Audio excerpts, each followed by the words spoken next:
సుఖ శాంతులను చేకూర్చు శుభయోగ నరసింహుడు.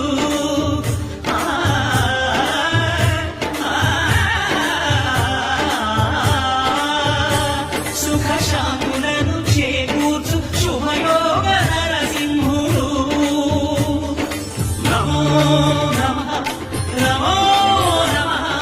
నమస్కరించెను నాలుగు దిక్కులు నఖముల వెలుగుకు మొక్కెను శుక్రుడు. గోపుర రూపము దాల్చినది ఆ దివ్య దర్శన చక్రము మంగళహారతులిచ్చినది మహాధార చక్రము. శ్రీకర శుభర ప్రణవ స్వరూప లక్ష్మీ నరసింహ పలునాలుగు